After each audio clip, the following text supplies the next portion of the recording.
അപ്പം മച്ചന്മാര് നമ്മൾ ഇന്നൊരു ദൈവമായിട്ട് കളിക്കാൻ പോകണേ. എന്നിട്ട് ഈ സിറ്റിയിലുള്ള എല്ലാ വാഴകളും നമ്മളെടുത്ത് കളയാൻ പോവാട്ടോ. ഓക്കെ, ഈ ചേച്ചിനെ വെച്ചിട്ട് നമുക്ക് തുടങ്ങാട്ടോ. മോളെ, നീ നാശത്തിലേക്കാണ് പോകുന്നത്. താമ്പോടെ കളവ നീ കിളവെന്ന് വിളിച്ചാ നിനക്ക് കാണിച്ചറ. നീ അവിടെ കിടി അത്രേ ഉള്ളൂ.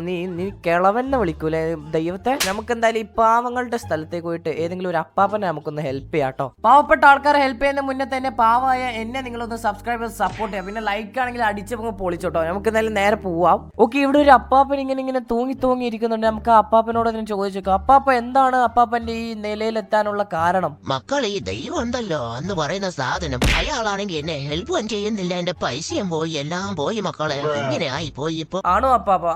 ഓക്കെ, അപ്പാപ്പന്റെ ജീവിതം മൊത്തത്തിൽ ഇപ്പം തന്നെ മാറും. 1 2 3. മക്കൾ, ഇതെന്താണ്? ഞാൻ മൊത്തത്തിൽ ആള് മാറിയല്ല. എന്റെ വണ്ടിയാണായിട്ട് മക്കളെ. അതെ അപ്പാപ്പ, ഇനി മുതൽ നിങ്ങളുടെ വണ്ടിയായിരിക്കും ഇത്. പിന്നെ അപ്പാപ്പൻ പരദോഷിച്ച ആ ദൈവമാണ് കേട്ടോ ഞാന്. എന്നാ ഓക്കെ അപ്പാപ്പ, നാളെ കാണാം. ഇനി എന്ത് ചലഞ്ച് ചെയ്യണം നിങ്ങൾ കമന്റ് ചെയ്യാൻ, നമ്മൾ അത് ചെയ്യുന്നത്.